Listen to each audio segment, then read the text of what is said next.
Bertahun-tahun kami menjelajahi berbagai jalur pendakian dan berkemah di tempat-tempat terpencil. Tapi ada satu perjalanan yang tak akan pernah kami lupakan. Sebuah akhir pekan di sebuah pondok di tengah hutan belantara yang kami temukan dari sebuah iklan daring yang samar. Seharusnya ini menjadi liburan yang menyenangkan, kesempatan untuk melepaskan diri dari hiruk-pikuk dunia dan menikmati alam. Namun, yang terjadi justru sebuah mimpi buruk yang masih menghantui kami hingga hari ini. Rencananya sederhana, berkendara ke pondok tua yang kami sewa dengan harga murah, menghabiskan akhir pekan mendaki, memasak di atas api unggun, dan mungkin bercerita hantu di sekitar perapian. Iklan itu mendeskripsikan pondok sebagai pedesaan dan terpencil, persis seperti yang kami cari, tempat untuk melepaskan diri dari rutinitas harian kami. Kami berangkat pagi-pagi pada hari Jumat, 5 orang berdesakan di SUV tua milik Rizal. Tawa dan canda mengisi mobil saat kami semakin jauh memasuki pedesaan.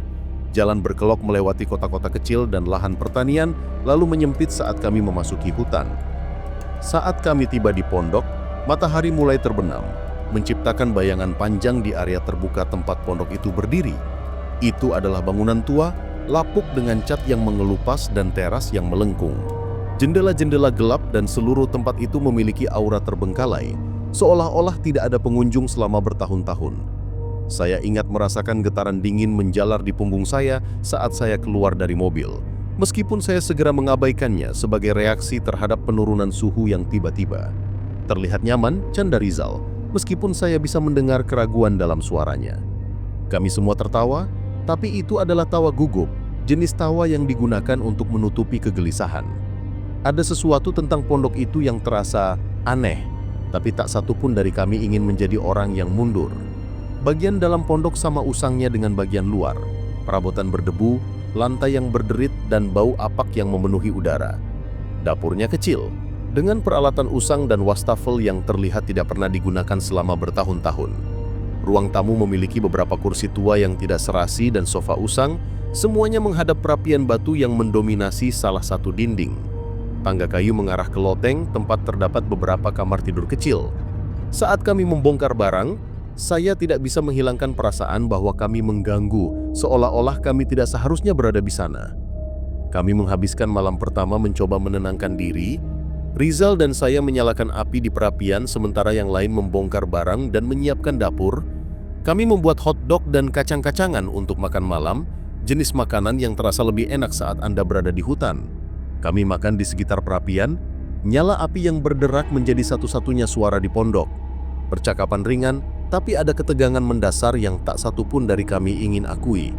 Setelah makan malam, kami memutuskan untuk menjelajahi area sekitar pondok sebelum terlalu gelap. Hutan itu lebat dan rimbun, pepohonan tinggi dan rapat, menghalangi sebagian besar cahaya yang tersisa. Kami berkeliaran sebentar, berbicara tentang bagaimana kami harus mendaki keesokan harinya, bahkan mungkin mencoba menemukan sungai di mana kami bisa memancing. Tapi saat kami bergerak lebih jauh ke hutan, perasaan tidak nyaman itu mulai merayap kembali. Akhirnya, kami tersandung pada sebuah area terbuka kecil di mana kami menemukan sesuatu yang membuat kami semua berhenti di tempat.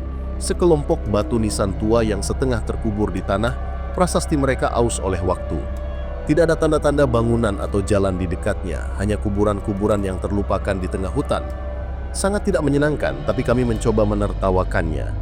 Kurasa kita tahu kenapa pondok ini murah sekali, kata Sinta, suaranya sedikit terlalu melengking. Ya, jawabku, memaksakan senyum. Tidak ada seperti kuburan untuk menjaga sewa tetap rendah. Kami tidak tinggal lama setelah itu. Matahari telah terbenam dan kegelapan dengan cepat datang. Kami kembali ke pondok, mencoba mengabaikan rasa takut yang semakin besar yang seolah mengikuti kami melalui pepohonan. Kembali di pondok, kami mencoba menghilangkan kegelisahan dengan bermain kartu dan bercerita, tapi suasana telah berubah. Rasanya seperti pondok itu sedang mengawasi kami. Pada suatu saat kami mendengarnya, suara samar datang dari luar, seperti seseorang atau sesuatu bergerak di sekitar pondok. Itu adalah suara bergeser yang lembut, hampir seperti langkah kaki di tanah. Kami semua membeku, kartu-kartu terlupakan, mata kami melirik ke jendela.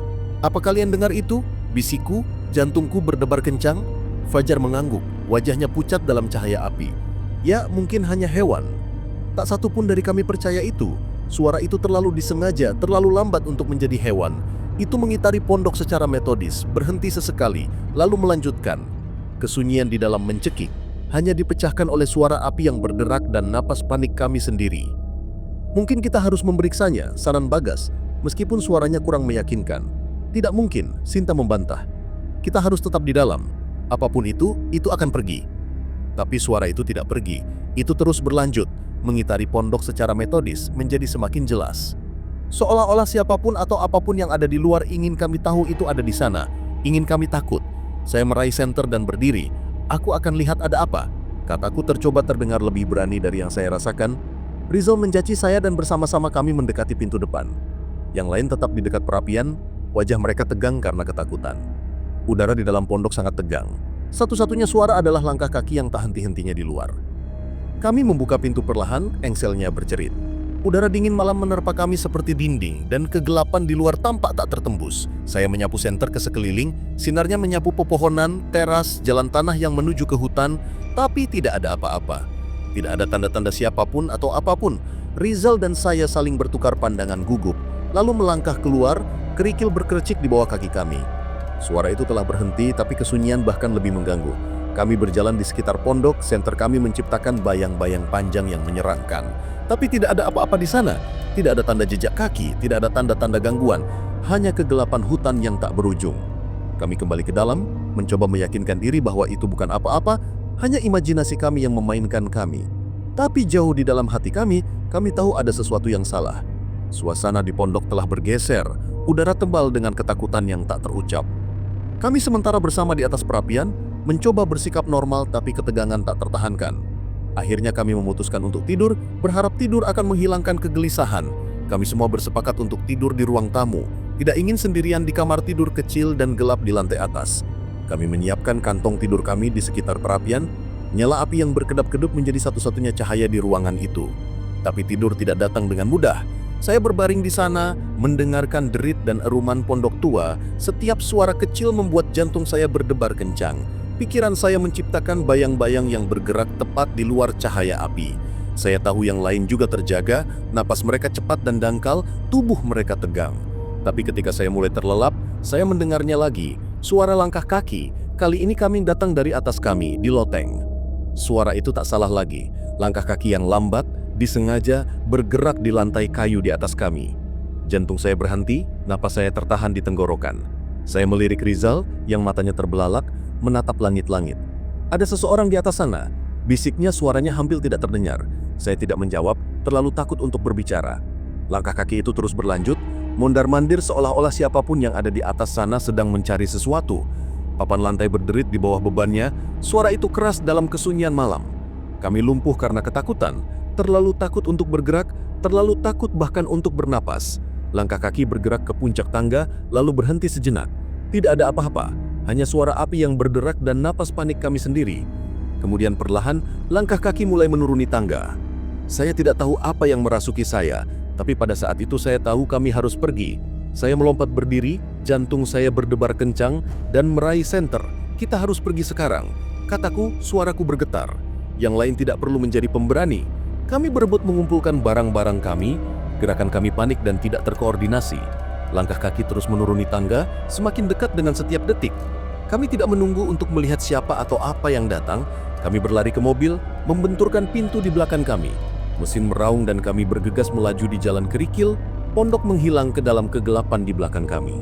Kami tidak berhenti sampai kami berjauhan dari sana. Tak seorang pun berbicara, rasa takut masih segar di benak kami. Baru ketika kami mencapai jalan raya, Rizal akhirnya memecah keheningan. "Apa sih tadi itu?" tanyanya, suaranya bergetar. Saya tidak tahu, jawabku, jantung saya masih berdebar kencang. Tapi saya tidak akan kembali untuk mencari tahu. Tak seorang pun dari kami tidur malam itu. Kami menemukan motel murah di kota terdekat dan berkumpul bersama, mencoba memahami apa yang telah terjadi. Tapi tidak ada jawaban, hanya rasa takut yang tersisa dan ingatan akan langkah kaki yang menuruni tangga itu.